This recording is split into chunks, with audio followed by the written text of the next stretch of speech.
এই জুলাই সনদ নিয়ে অনেক কথাবার্তা হচ্ছে।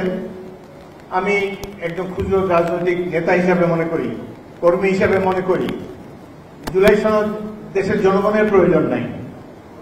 জুলাই সনদ হয়তো কিছু কিছু ব্যক্তি যারা এখানে উপদেষ্টা হয়েছেন, যারা ভবিষ্যতে বাংলাদেশে বসবাস করতে গেলে অনেক প্রশ্নের সম্মুখীন হবেন, তাদের জন্য হয়তো এই জুলাই সনদের প্রয়োজন আছে।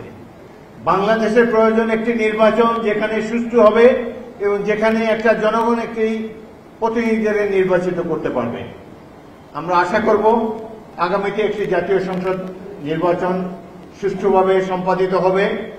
এই নির্বাচনে যারা বিজয়ী হবেন, জনগণের প্রতিনিধি হবেন, তারাই জুলাই সনদকে সমর্থন করবেন।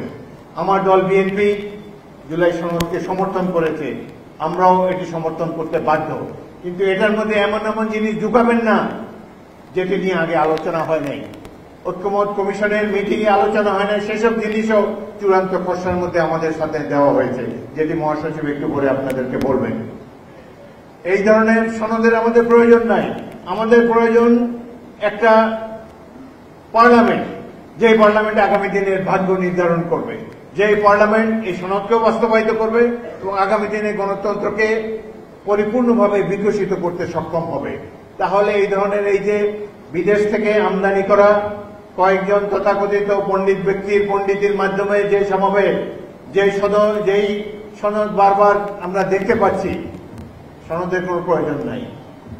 প্রয়োজন একটি প্রতিনিধিত্বশীল জাতীয় সংসদ, সত্যিকারের জন্য প্রতিনিধি, যারা আগামী দিনে বাংলাদেশের ভাগ্য গড়ে তুলবে, তারা নির্ধারণ করবে আগামী দিনে বাংলাদেশের গতিপথ কি হবে।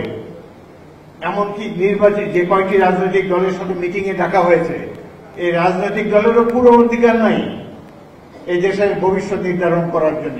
তারা সাজেশন দিতে পারেন, সুপারিশ করতে পারেন, কিন্তু এটাকে চূড়ান্ত রূপ দেবেন নির্বাচিত ব্যক্তিরা আগামী জাতীয় সংসদে। এটা আমাদেরকে উপলব্ধি করতে হবে। পিআর এর মাধ্যমে আপার হাউস গঠন করার প্রয়োজন কথা বলা হয়েছে, এটি নিয়ে কিন্তু কোনো ঐক্যমত হয় নাই ঐক্যমত কমিশনে। এটা আচমকা আমাদের কাছে উপরে চাপিয়ে দেওয়ার চেষ্টা করছে। বিএনপি দেশের সবচেয়ে জনপ্রিয় দল, শক্তিশালী দল।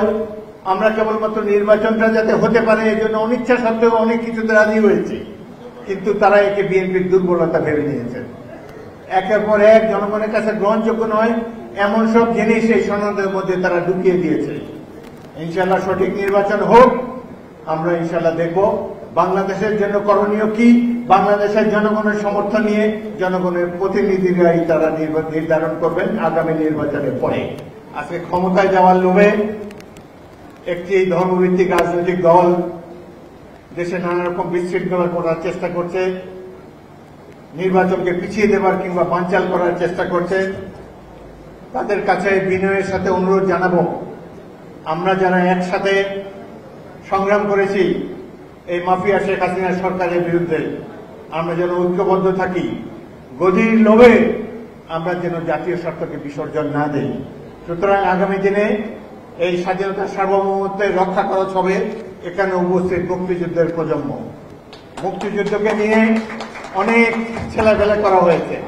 আমি মুক্তিযুদ্ধের প্রজন্মকে অনুরোধ জানাবো, যদি মুক্তিযুদ্ধের চেতনাকে এবং গণতন্ত্রকে ব্যাহত করার জন্য পাশের দেশ থেকে এবং এই ৭১-এর স্বাধীনতা বিরোধীরা যদি কোনো ধরনের ষড়যন্ত্র করার চেষ্টা করে, আমরা ঐক্যবদ্ধভাবে তাদেরকে প্রতিরোধ করব।